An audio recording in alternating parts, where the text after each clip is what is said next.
Bonjour à tous, je me suis dit qu'en cette belle journée d'été, j'allais vous partager un petit extrait de mon dernier livre, Le Pan, la Veuve et l'Orphelin, qui avait servi lors de la campagne de financement de ce dernier roman. C'est juste l'introduction, je ne pense pas que j'en partagerai l'intégralité en version audio, mais je trouvais ça trop bête de laisser cet extrait prendre la poussière dans mon ordinateur. Un grand merci au passage à Dalkan Itari et à Rafadam qui ont prêté leur voix pour cet extrait. Ce sont tous deux des écrivains qui partagent tout comme moi leurs créations sur YouTube. Et si vous souhaitez checker leur boulot, n'hésitez pas, les liens vers leur chaîne sont en description. Et bien sûr, si vous souhaitez vous procurer un court roman de fantasy pour votre été, une histoire macabre à savourer pendant que vous vous faites dorer la pilule, vous pouvez toujours commander Le Pan, la Veuve et l'Orphelin en passant par le lien épinglé en dessous de cette vidéo, ou le commander en version dédicacée en m'envoyant un mail directement à l'adresse jointe en commentaire. Bonne écoute, bon été, et je vous dis à très vite dans les Royaumes sans lune.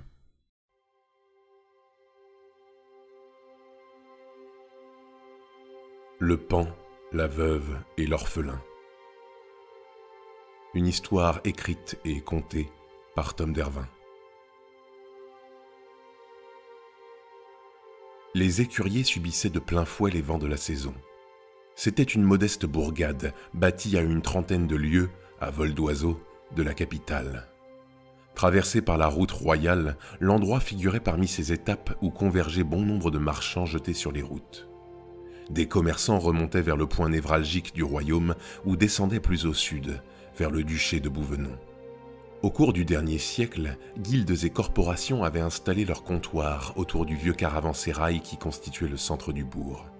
On y trouvait un joli bouquet de commerces, des ateliers en pagaille, des entrepôts de stockage, des cabinets de lettrés, des étuves et bien entendu, un lot conséquent d'auberges. Changeurs, notaires, charrons, maquignons, porteurs, marchands de sommeil, mercenaires, putains, la richesse de la petite bourgeoisie commerçante des écuriers, tout comme celle de sa truanderie, trouvait sa source dans son sempiternel flot de routiers. Ce jour-là, la Grand Place était envahie de charrettes, de caravanes et de pataches. Un vent hurlant claquait les tentures détrempées. Une pluie battante piquetait bruyamment les capuchons de cuir et battait les visages fripés des guetteurs. Les gardes faisaient le pied de grue, les bottes enfoncées jusqu'aux chevilles dans un marasme de boue et de crottin. Ils se livraient à une lutte vieille comme la ville, un jeu du chat et de la souris auquel se prêtaient gendarmes et voleurs depuis des générations. Tout comme les palefreniers, les scribouillards, les usuriers, les putrelles et cent autres professions qui grouillaient sous les arcades couronnant le caravansérail, les deux castes ennemies se disputaient à leur manière un morceau du pactole transitant par les écuriers. Car même le gibet enguirlandé de charognes pourrissantes à l'entrée de la ville n'en décourageait pas ces fripouilles les plus téméraires. Mais à deux pas de ce spectacle redondant, dans l'un des entrepôts jouxtant la Grand Place, se tramaient des événements bien plus singuliers. Un homme s'était glissé dans le bâtiment à pas de loup, dague à la main et l'épée battant contre son flanc. Il venait de coincer le propriétaire des lieux dans une pénible conversation. « Je te conseille de te mettre à table, Dumenin, avant que je te pète l'autre pouce. » Jean Dumenin, ligoté, perclus de douleur et un torchon miteux tassé entre les molaires, dévisageait l'intrus face à lui. C'était un solide gaillard de 6 pieds de haut, au visage buriné avec une barbe poivre et sel mal rasée. Ses longs cheveux bruns étaient attachés sur sa nuque, mais quelques épis de sa tignasse trempée retombaient sur ses yeux. Ses prunelles brillaient d'une lueur inquiétante, pleine d'impatience, et dardaient sa victime avec une évidente convoitise. Il retira le chiffon de sa bouche. « Mais merde !» gémit Dumenin, la langue sèche et le regard brillant. Il examina son pouce désarticulé. Le membre avait pris une tournure tout à fait contre nature. « Je vous ai dit que c'était pas nécessaire, que je vous dirais tout. » Ouais, enfin, si tu craches le morceau avant que je te casse une ou deux phalanges, c'est quand même moins cocasse, tu trouves pas ? C'est pas une phalange que vous m'avez cassée, c'est le doigt tout entier. Le tortionnaire fit une moue de dépit. Je suis pas venu pour peler les figues, Dumenin. Je voulais être sûr qu'on se comprenne correctement, toi et moi. Alors réponds, où est-elle ? Par tous les saints, je vous l'ai déjà dit. La Péliade n'est pas encore arrivée. Nous étions convenus de nous retrouver pour midi, il est trop tôt. Si c'est l'or qui vous intéresse, il est là, dans une caissette, juste sous cette table. La brute toisa sa proie avec méfiance. Elle déblatérait son plaidoyer avec la précipitation propre au désespéré. D'un geste, elle lui fourra le linge sale et humide entre les dents, puis se pencha pour attraper son dernier pouce valide. Dumenin se tordit sur sa chaise et mit une palanquée de suppliques étouffées, les yeux écarquillés de terreur et débordant de larmes. L'intrus suspendit son geste, le doigt de son prisonnier se tordant comme un ver dans le creux de son gantelet d'acier. « Tu sais ce qu'on fait aux receleurs dans ton genre, par chez moi ? On les fait bouillir, vivants. » Dans un craquement à vous donner des sueurs froides, le ver prit un angle étrange. Dumenin échappa un long râle strident, suraigu même. Il bascula sur le côté, toujours ficelé à sa chaise, heurta le sol de terre battue et s'effondra en lamentation. On en reste là, Vénard. Son tourmenteur le détacha des liens qui l'entravaient à sa chaise, le traîna par les pieds et le jeta au fond d'une malle. Lorsqu'il l'eut fermé, il prit place sur le coffre pour réfléchir un instant, mais fut dérangé par les geignements du prisonnier enfermé sous son postérieur. « Ta gueule ! Ou je te sors de là, et ce coup-ci, c'est tes bourses que j'éclate !» ordonna-t-il en frappant du poing sur son siège. Il afficha un rictus puéril avant d'ajouter. « Pour le peu que t'en as. » Les pleurs s'amenuisèrent. Au bout de quelques instants, ce ne fut plus qu'une complainte sourde, piquante de sanglots lancinants qui perçaient timidement l'atmosphère renfermée de l'entrepôt. La douleur ne diminuait pas, mais la perspective de nouvelles souffrances avait suffi à calmer les râles du captif. La brute tendit l'oreille, fit un hochement satisfait de la tête avant de quitter son banc de fortune, puis farfouilla sous la table désignée par Dumenin. Elle y découvrit un coffret planqué au milieu des sacs. Il contenait une somme rondelette assemblée à la hâte, un tapis numismatique d'un bon pouce d'épaisseur au-dessus duquel on avait volontairement disposé quelques couronnes, bien en évidence pour en sublimer l'apparat. Le détail fit son petit effet sur le gaillard, qui siffla d'admiration. « Bah, mon salaud, ça rapporte le négoce de breloque bénie !» constata-t-il à l'intention de Dumenin, toujours coincé entre quatre planches. Pour autant, le rustaud n'était pas contenté. Le pactole était une belle prise, certes, mais il ne s'agissait là que du paiement destiné à acheter l'objet de sa quête. Si la Péliade devait venir pour midi, il était probable qu'elle ne tarderait plus à se montrer et qu'elle apporterait avec elle le trésor tant espéré. L'intrus se trouva un coin d'ombre dans l'un des angles du bâtiment pour s'y terrer en attendant son arrivée. Il rengaina sa dague et tira l'épée, certain que le malfrat ne se rendrait pas sans croiser le fer. En tapinois, il patienta, aux aguets et prêt à bondir. Moins d'une demi-heure plus tard, la porte grinça sur ses gonds. Une silhouette chétive et encapuchonnée fit son apparition. Elle avança d'un pas qui se voulait tranquille, mais l'on sentit un certain flottement dans sa démarche. Vu la réputation de la Péliade, rien d'étonnant à ce qu'elle fasse envoyer l'un de ses éclaireurs pour se prévenir d'un guet-apens. Le planqué attendit un peu plus, suspicieux, mais lorsque la silhouette arriva au centre de la pièce et qu'il la vit jeter des regards alentour, il dut se résoudre à agir avant d'être repéré. Il se dévoila l'épée au clair dans l'un de ces élans théâtraux qu'il affectionnait tant. « Bien le bonjour !» salua-t-il en faisant teinter son épée contre l'armature d'une grosse caisse de commerce. La silhouette fit volte-face et il la reconnut sans mal. Elle correspondait en tout point à la description qu'on lui en avait faite. Sous sa capuche se devinait le visage émacié du truand, son menton fuyant et la cicatrice qui lui cisaillait la barbe. Ce tenait bien là Roland Varette, dit la Péliade, pour ses intimes de mauvaise fréquentation. Je cherche monsieur Dumenin, expliqua le balafré, déconcerté. Je suis là, répondit une voix chevrotante qui remontait de l'intérieur d'un coffre. Ferme-la, toi! Le destin de tes bourses est toujours en suspens. La brute surveilla l'entrée du bâtiment puis poursuivit. Navré pour ce contretemps, Roland. Mais c'est avec moi que tu vas traiter aujourd'hui. Autant te prévenir, je suis pas venu marchander, mais pour te délester de ce que t'apportes et pourquoi pas d'une bonne velte de résinée. À moins peut-être que tu ne te montres plus affable que le laisse entendre ta réputation. Dans ce cas, il est possible que je me contente seulement de t'estourbir, de te laisser un joli cocard comme souvenir de notre échange, et que je te confie au bon soin de la viguerie de ce misérable patelin. Qui êtes-vous ? À sa grande surprise, la Péliade réagit de manière inattendue. Elle était pâle, et ses lèvres grelottaient d'une trouille évidente. Si la brute n'avait pas eu vent des macabres rumeurs qui l'entouraient, elle aurait pu manquer de vigilance. Or, elle suspecta une ruse de pleutre, un coup vicelard qui finalement collait bien avec la réputation sournoise du maraud.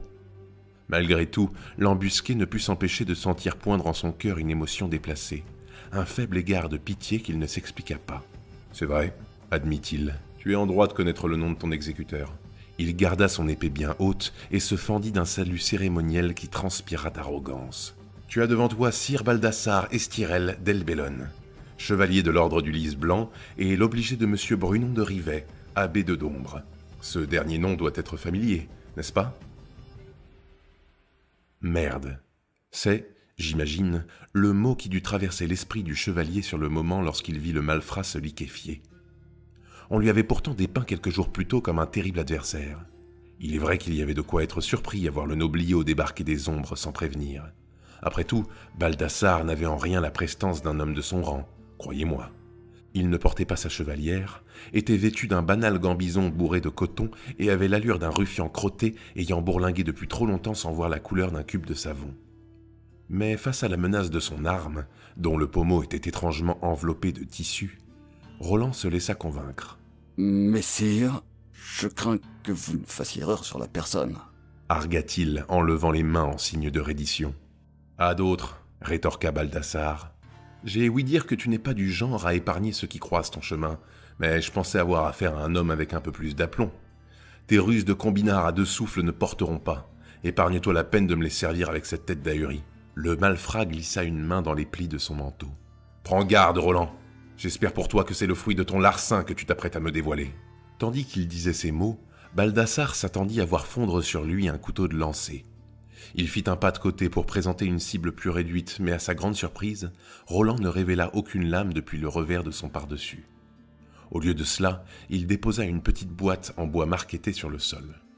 Était-ce la relique que Baldassare était venu chercher aux écuriers? D'un coup de pied, Roland envoya la babiole jusqu'aux bottes du chevalier.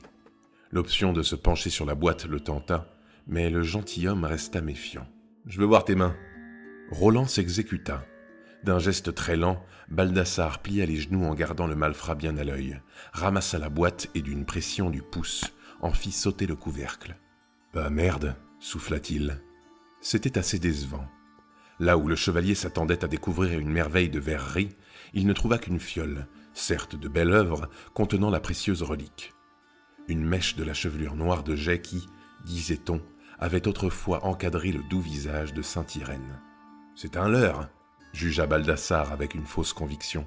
« L'abbé m'a parlé d'un magnifique reliquaire, d'un verre plus cristallin qu'une autre source. » Il jaugea le malfrat puis reporta son attention sur la malle où Dumenin était enfermé. « Nous allons vite en avoir le cœur net. »« Hé, le manchot, une occasion se présente pour sauver tes parties. » Le gentilhomme s'approcha d'un pas décidé mais fut stoppé dans son élan.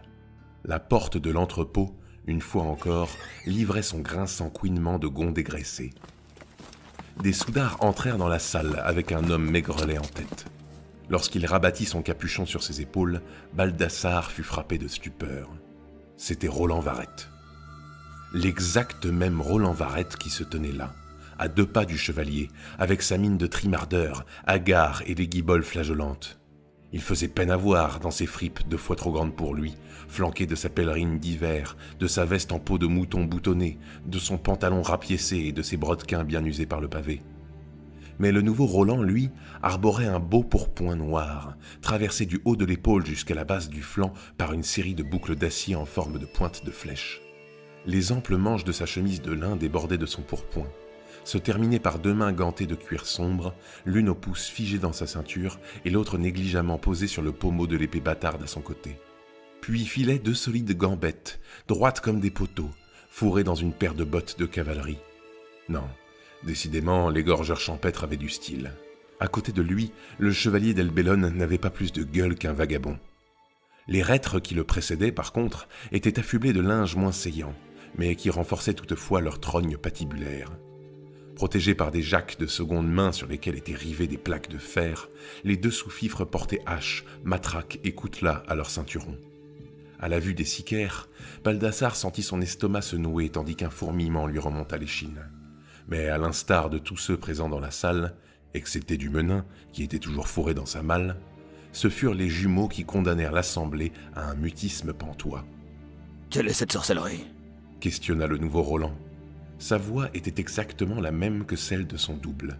Cependant, on percevait dans son ton une couleur différente, bien plus sombre et malveillante. Il dévisagea Baldassare. « Ne me demandez pas, répondit le chevalier.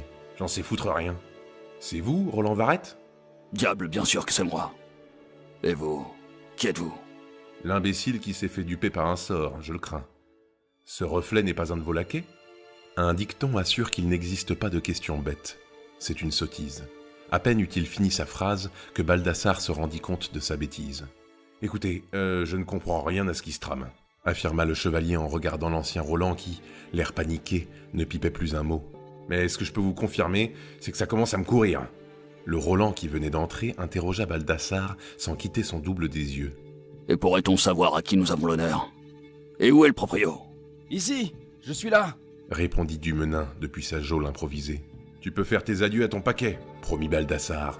Quant à moi, cher Péliade, dit-il en revenant sur le malfrat, je n'ai plus l'envie de me présenter dans les formes. Je suis le faiseur de nuques, le bousilleur de mariage et plus encore, l'iconoclaste repenti envoyé ici par l'abbé de Dombre pour te faire la peau. » Une étincelle de colère s'alluma sous les paupières du truand. « C'est Brunon de Rivet qui t'envoie !» Puis il ajouta avec un sourire mauvais. « Le sale petit bâtard de mauvais joueur !» Eh oui, c'est qu'il faut toujours se méfier quand on plume un ecclésiaste. Ils les lâchent pas facilement leurs piécettes.